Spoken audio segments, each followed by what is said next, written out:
அரசின் 3 மாத சாதனையே குதிரை பேரம்தான் என எடப்பாடி பழனிசாமி விமர்சித்த நிலையில் அதிமுக தலைமை மீதான நம்பிக்கையின்மையே அக்கட்சியினர் தவேகாவில் இணைய காரணம் என அமைச்சர் ஆதவ அர்ஜுனா பதிலடி கொடுத்துள்ளார்.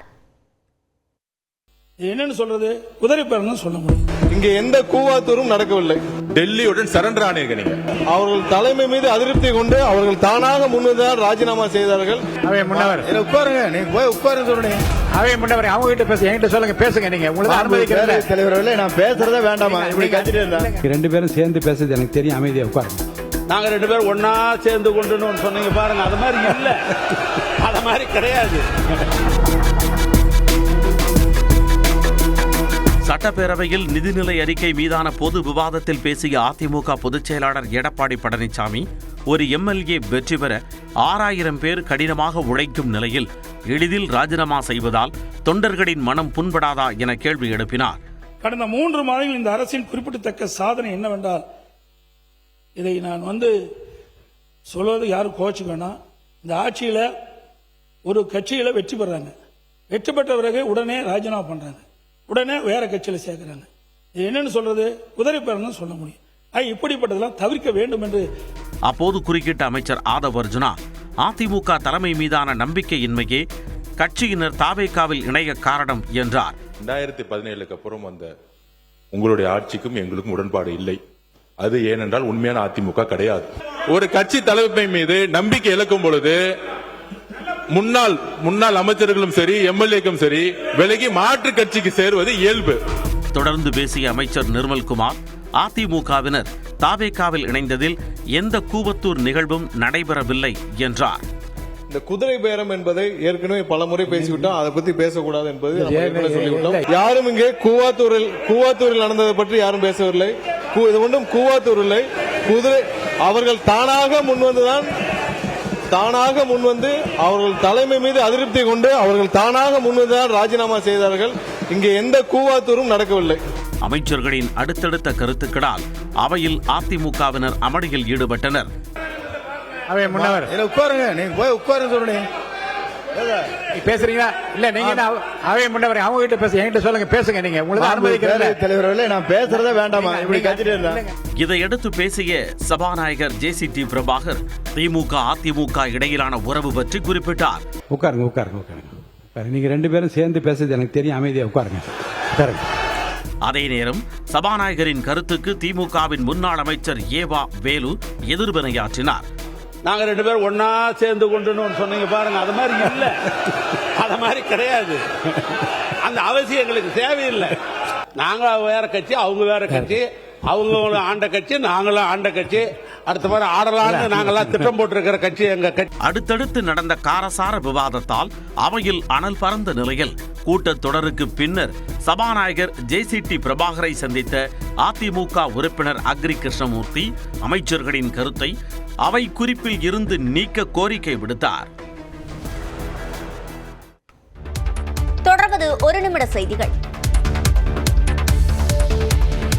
டிஎன்பிஎஸ்சி நடத்தும் 821 குரூப் 2A பணியிடங்களுக்கான அறிவிப்பு வெளியிடப்பட்டுள்ளது.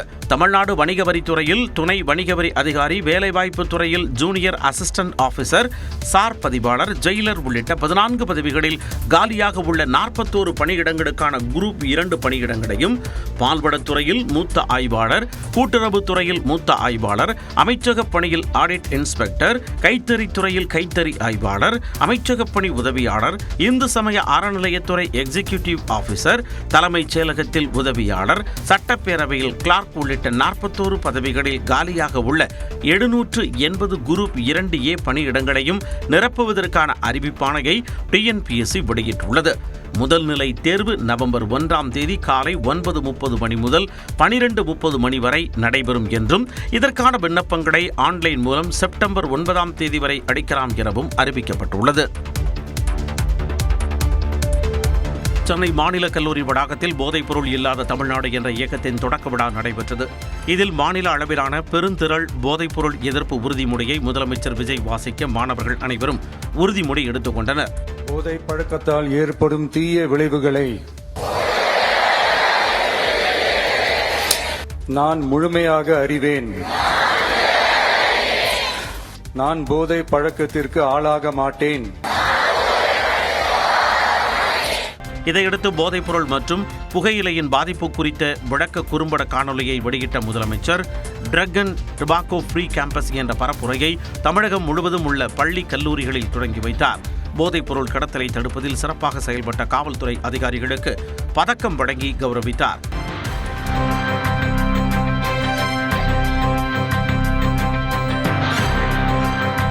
விழாவின் பொழுது காவல்துறை உடையில் வந்த சிறுவனை தூக்கி கொஞ்சிய முதலமைச்சர் விஜய்க்கு சிறுவன் சல்யூட் அடித்து அசத்தினார்.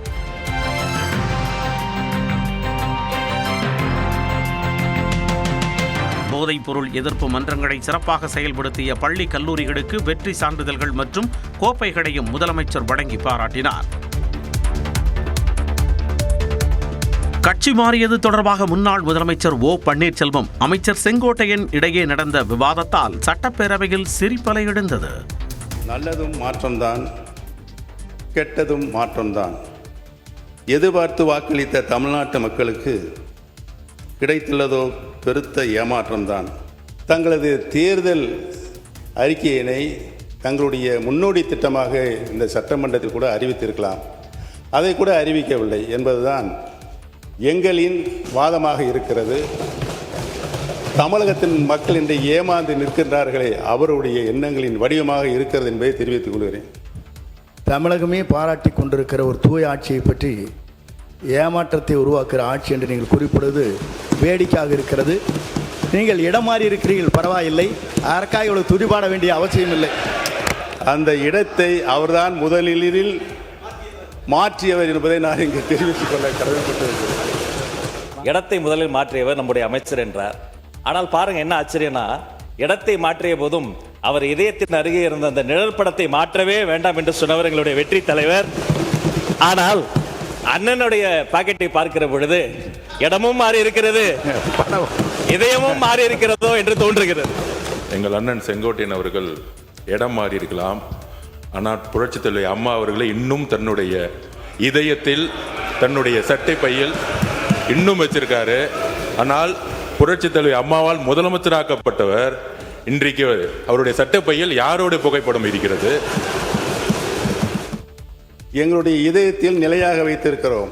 படத்தை காட்சி ஏமாற்றுகின்ற பழக்கம் எங்களுக்கு இல்லை என்று தெரிவித்துள்ளேன். காவிரியில் தமிழ்நாட்டுக்கு நாள்தோறும் 1 TMC நீர் திறக்க வேண்டும் என கர்நாடக அரசுக்கு காவிரி மேலாண்மை ஆணையம் உத்தரவிட்டுள்ளது. காவிரி நீர் ஒழுங்காற்றுக் குழுவின் கூட்டம் தலைவர் வினித் குப்தா தலைமையில் நேற்று நடைபெற்றது. இதில் காணொலி வாயிலாக பங்கேற்ற தமிழக அதிகாரிகள் ஏற்கனவே தர வேண்டிய 33 TMC நீரும் ஆகஸ்ட் மாதம் தர வேண்டிய 45 TMC நீரையும் திறக்க கர்நாடகத்திற்கு உத்தரவிட வேண்டும் என்றனர். ஆகஸ்ட் 12ஆம் தேதி காலை 8 மணி முதல் அடுத்த 15 நாட்களுக்கு பிலிகுண்டுலுவில் வினாடிக்கு 12,000 கனஅடி நீர்வரத்து இருப்பதை கர்நாடகா உறுதி செய்ய வேண்டும் என ஒழுங்காற்று குழு பரிந்துரைத்தது. இதனைத் தொடர்ந்து பிற்பகலில் காவிரி மேலாண்மை ஆணைய கூட்டம் அதன் தலைவர் ஹல்தர் தலைமையில் தொடங்கியது. அதில் காவிரி ஒழுங்காற்று குழுவின் பரிந்துரையை உறுதி செய்யும் வகையில் நாள்தோறும் காவிரி ஆற்றில் தமிழ்நாடுக்கு கர்நாடக அரசு 1 TMC நீரை திறக்க உத்தரவிட்டது. சென்னையில் ஆபரண தங்கத்தின் விலை காலையில் ஒரு சவரனுக்கு 2,400 ரூபாய் அதிகரித்த நிலையில் மாலையில் 800 ரூபாய் குறைந்தது. அமெரிக்கா ஈரான் இடையேயான போர் காரணமாக தங்கத்தின் விலை ஏற்ற இறக்கத்துடன் காணப்படுகிறது. இந்த நிலையில் நேற்று காலை தங்கம் விலை கிராமுக்கு 300 ரூபாய் உயர்ந்து 1 கிராம் தங்கம் 14,250 ரூபாய்க்கு விற்பனையானது. சவரனுக்கு 2,400 ரூபாய் உயர்ந்து 1 சவரன் தங்கம் 1,14,000 ரூபாய்க்கு விற்கப்பட்டது. எனினும் மாலையில் கிராமுக்கு 100 ரூபாய் குறைந்து 14,150 ரூபாயாக சரிவடைந்தது. சவரன் 800 ரூபாய் குறைந்து 1,13,200 ரூபாய்க்கு விற்பனை செய்யப்பட்டது. 1 கிராம் வெள்ளியின் விலை கிராமுக்கு 10 ரூபாய் உயர்ந்து 260 ரூபாய்க்கு விற்பனையானது. 1 கிலோ கட்டி வெள்ளி 10,000 ரூபாய் உயர்ந்து 2,60,000 ரூபாய்க்கு விற்பனையானது. ஈரோடு புத்தக திருவிழாவில் 5,5 கோடி ரூபாய் மதிப்பிலான புத்தகங்கள் விற்பனையாகின. ஈரோடு சிக்கைய அரசு கலைக்கல்லூரியில் தமிழ்நாடு அரசும் மக்கள் சிந்தனை பேரவையும் இணைந்து நடத்திய 22வது புத்தக திருவிழா ஜூலை 31ஆம் தேதி தொடங்கியது. 230 அரங்குகள் அமைக்கப்பட்ட புத்தக திருவிழா நேற்று வரை நடைபெற்றது. புத்தக வாசிப்பை ஊக்கப்படுத்தும் விதமாக 519 இடங்களில் 2,06,000 பேர் ஒரே நேரத்தில் 22 நிமிடங்கள் புத்தகம் வாசித்த நிகழ்வு உலக சாதனையாக எலைட் புக் ஆஃப் ரெக்கார்ட்ஸ் நிறுவனத்தின் மூலம் பதிவு செய்யப்பட்டது. நல்ல விற்பனை ஆகியிருக்கு. மக்கள் ஏறத்தாழ 5 லட்சம் பேருக்கு மேலே மாணவர்கள் அப்படியே அலையாக வந்தாங்க. இந்த தடவை வாசிப்பு பழக்கம் நிச்சயமாக மெதுவாக அதிகரித்து கொண்டு தான் வரதான்னு நினைக்கிறேன். ஆனால் அதுக்கு நம்ம முயற்சி எடுக்கணும். தானாக இயல்பாக மாறிடும் சொல்ல முடியாது. ஆனால் சூழ்நிலை அதுக்கு எதிராக தான் இருக்குது. புத்தக திருவிழாவில் 80 புதிய புத்தகங்கள் வெளியிடப்பட்ட 500க்கும் மேற்பட்ட புதிய புத்தகங்கள் பதிப்பாளர்களால் கொண்டு வரப்பட்டு விற்பனை செய்யப்பட்டன. தமிழ்நாட்டின் ஒரு சில பகுதிகளில் பரவலாக மழை பெய்த நிலையில் மதுரை, திருமங்கலம் மற்றும் சேலம் ஆத்தூரில் சாலைகளில் தேங்கிய நீரால் வாகன ஓட்டிகள் அவதிக்கு உள்ளாகினர். இந்நிலையில் தமிழ்நாட்டில் இன்று மிதமான மழை பெய்யும் என்று வானிலை ஆய்வு மையம் கணித்துள்ளது. தலைநகர் சென்னையில் நேற்று பகல் நேரத்தில் வெயில் வாட்டி வதைத்த நிலையில் இரவு நேரத்தில் மிதமான மழை பெய்தது. கோயம்பேடு, நுங்கம்பாக்கம், கோடம்பாக்கம் உள்ளிட்ட பகுதிகளில் மழை பெய்தது.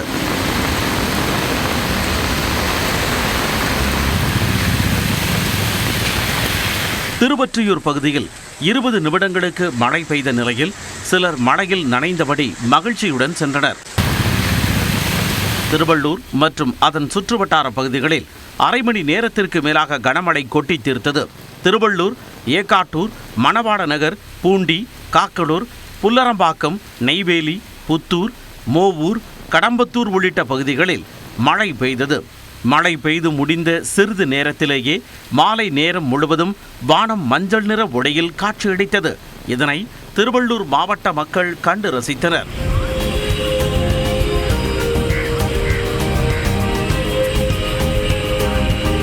மதுரை மாவட்டம் திருமங்கலத்தில் நேற்று மாலை அரை மணி நேரத்திற்கு மேலாக கனமழை பெய்தது.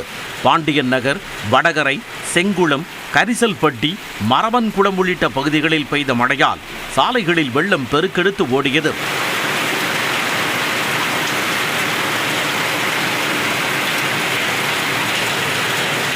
சேலம் மாவட்டத்தில் ஆத்தூர், கெங்கவல்லி சுற்றுவட்டாரத்தில் இடி, மின்னல் மற்றும் சூறாவளி காற்றுடன் சுமார் 2 மணி நேரத்திற்கு மேலாக கனமழை கொட்டி தீர்த்தது. இதேபோல சூரமங்கலம், கொண்டலாம்பட்டி, அஸ்தம்பட்டி, அம்மாப்பேட்டை, மாவட்ட ஆட்சியர் அலுவலகம் என மாநகர் முழுவதும் பெய்த மழையால் சாலைகளில் வெள்ளம் தேங்கி வாகன ஓட்டிகள் கடும் அவதிக்கு உள்ளாகினர்.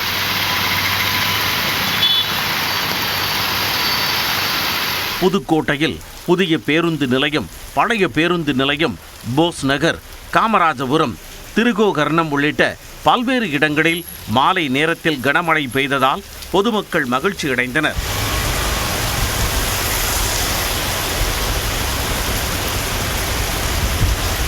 திண்டுக்கல் மாவட்டம் கொடைக்கானல் சுற்றுவட்டார பகுதிகளில் சுமார் 1 மணி நேரத்திற்கு மேலாக மிதமான மழை பெய்தது. குறிப்பாக மூஞ்சிக்கல், உகார்த்தே நகர், சீனிவாசபுரம், 7 ரோடு சந்திப்பு, ஆனந்தகிரி, அண்ணாநகர், பாம்பார்புரம், வட்டக்கானல் உள்ளிட்ட நகர் பகுதிகளிலும், பெருமாள் மலை, மஜ்ஜூர், பண்ணைக்காடு உள்ளிட்ட மலை கிராமங்களிலும் மிதமான மழை பெய்தது.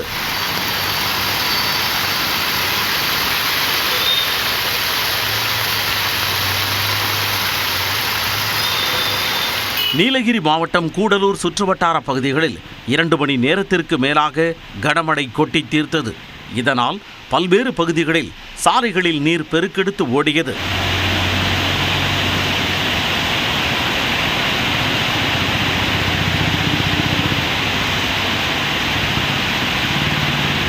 இந்நிலையில் மேற்கு தொடர்ச்சி மலை மாவட்டங்களில் இன்றும் நாளையும் இடி, மின்னல் மற்றும் பலத்த காற்றுடன் மிதமான மழை பெய்யும் என வானிலை ஆய்வு மையம் கணித்துள்ளது.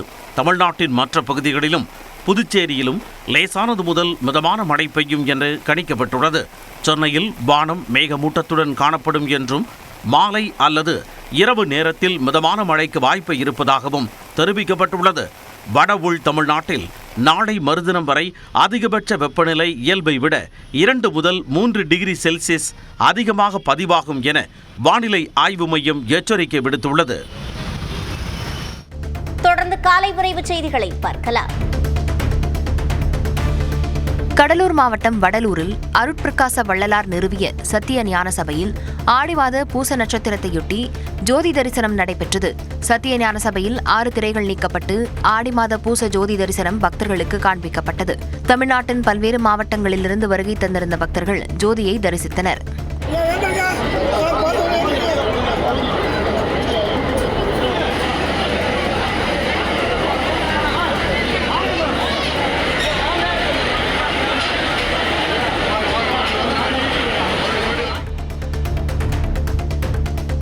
சிவகாசியில் இன்று முதல் நடைபெறுவதாக இருந்த பட்டாசு உற்பத்தியாளர்களின் வேலை நிறுத்த போராட்டம் வாபஸ் பெறப்பட்டது. சிவகாசியில் அதிகாரிகள் நடத்திய ஆய்வின் போது விதிமுறைகளை மீறியதாக 200 பட்டாசு ஆலைகள் மூடப்பட்டன.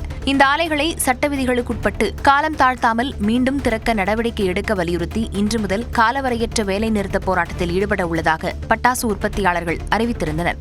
இந்நிலையில் பட்டாசு ஆலைகளுக்கு பிறப்பித்திருந்த தடை ஆணை உத்தரவு படிப்படியாக விலக்கிக் கொள்ளப்படும் என தெரிவிக்கப்பட்டதால் போராட்டம் வாபஸ் பெறப்பட்டது. நாமக்கல்லில் நிலப்பிரச்சினை வழக்கை முடித்துக் கொடுக்க 30,000 ரூபாய் லஞ்சம் பெற்ற காவல் உதவி ஆய்வாளர் கையும் கடவுமாக கைது செய்யப்பட்டார். நடந்தை சாலப்பாளையம் பகுதியைச் சேர்ந்த சௌமியா ராஜுக்கும் முத்துசாமிக்கும் இடையே நில ஆக்கிரமிப்பு பிரச்சினை இருந்து வந்தது. இது தொடர்பான வழக்கில் சாதகமாக செயல்பட்ட சௌமியா ராஜிடம் நல்லூர் காவல் நிலைய உதவி ஆய்வாளர் பணம் கேட்டுள்ளார். இது தொடர்பாக அவர் நாமக்கல் மாவட்ட லஞ்ச ஒழிப்பு துறையினரிடம் புகார் அளித்தார்.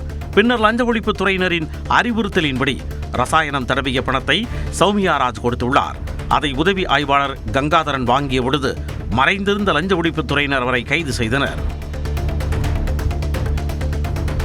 தேனி மாவட்டம் அல்லி நகரத்தில் 20 நாட்களாக முறையாக குடிநீர் விநியோகம் செய்யவில்லை என கூறி காலி குடங்களுடன் பெண்கள் சாலை மறியலில் ஈடுபட்டனர்.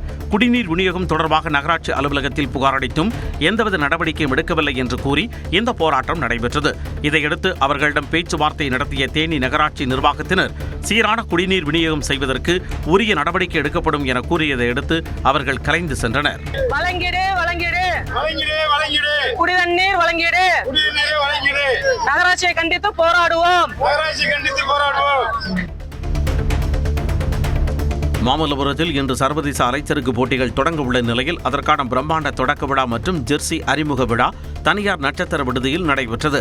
Tamil Nadu surfing federation of India சார்பில் நடைபெற்ற விழாவில் இளைஞர் நலன் மற்றும் விளையாட்டு மேம்பாட்டுத்துறை இயக்குநர் சந்தீப் நந்தூரி உள்ளிட்ட அதிகாரிகள் பங்கேற்று ஜெர்சியை அறிமுகப்படுத்தினர்.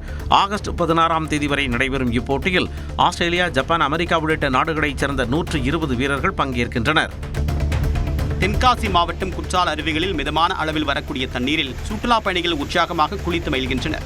குற்றாலத்தின் அனைத்து அருவிகளிலும் தண்ணீர் ஆர்ப்பரித்து கொட்டி வந்த நிலையில் 2 நாட்களாக மழை இல்லாததால் தற்போது நீர்வரத்து குறைந்துள்ளது. இருப்பினும் அருவிகளில் மிதமான அளவில் வரக்கூடிய நீரில் சுற்றுலா பயணிகள் ஆனந்தமாக குளித்தனர்.